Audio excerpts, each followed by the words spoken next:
What's up, guys? Today I'm doing a short video on how to control your late game army versus Protoss when they have a skytoss army. So the first thing to talk about is that you want to have hotkeys set up. It's always going to be very hard to control in the late game properly if you don't have enough army hotkeys. For example, if I were to have like all my air units in one army like this, when I actually engage the army later and I want to target carriers, I want to target like Templars, stuff like that, like you see everything is just a mess.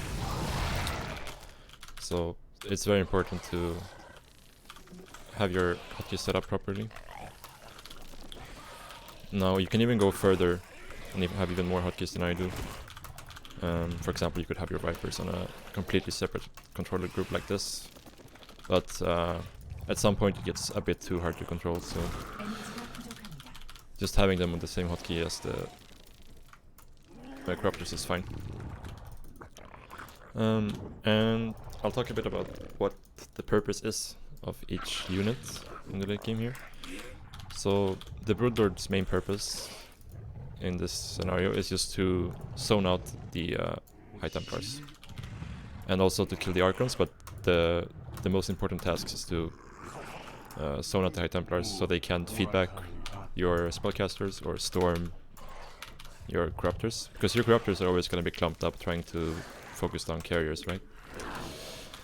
So that's the reason for these units. You don't ever always have to use Broodlords. In some scenarios where, let's say, they have like no Archons whatsoever and they're like on pure 200 skytoss with only a few High Templars, then using Ultras or other ground units can be fine.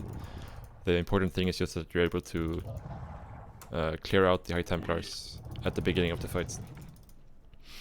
And the Infestors serve kind of a similar role, whereas their job is just to try to find a fungal on the High Templars and also zone them out that way. And their secondary role is to use Neuroparasite. And Neuroparasite is kind of it's normally the last thing you would use in a fight after the fight starts, unless you realize that the fight is gonna go very well for you. Then you want to use them earlier, because what Neuroparasite does is stop the Protoss from recalling. Usually what happens is, if the fight starts off really bad for the Protoss, let's say they just like lose all their High Templars for free, they're most likely just gonna recall out right away. So the Neuroparasite stops them from doing that, or at least the Neuroparasites you get off will be guaranteed kills. So yeah. And then you have the Corruptor Viper, and the Corruptors are just there to kill the carriers, and the Vipers are there to kill the Void Rays and preferably get an abduct on the mothership before the fight starts. So the way this is gonna end up going usually is, in a normal game you would be fishing around with this army, trying to find the mothership like this, and then you would kill it. And now it's way easier for you, because now the job of zoning out the High Templars becomes way easier because you can actually see where they are. Other than that, you will be maybe looking around with an Infestor like this, trying to find a fungal on the High Templars. So if you were to actually play this out in an actual game, well, not an actual game because there's nobody controlling the Protoss player here, but what would happen is just, say their armies like this. You guys will get the idea anyways, even though there's nobody controlling. You would lead with the Broodlords, with the Infestors close behind, the Corruptors close behind. You would try to get a fungal on the High Templars, and Parabomb on the Void Rays, another fungal on the High Templars if you can. Make sure the Corruptors are not in range to be stormed.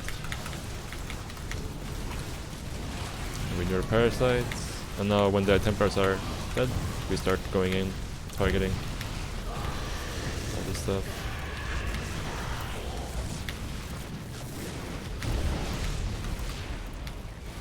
Yeah, normally you would almost never attack into a Protoss like this. Normally we'd just be sitting behind your spores and fighting over key locations on the map. But this is how it would look when you actually fight into them. So yeah, I hope this was helpful for you guys. And if you liked the video, let me know in the comments. And don't forget to like and subscribe and all that good stuff. And I'll see you guys another time.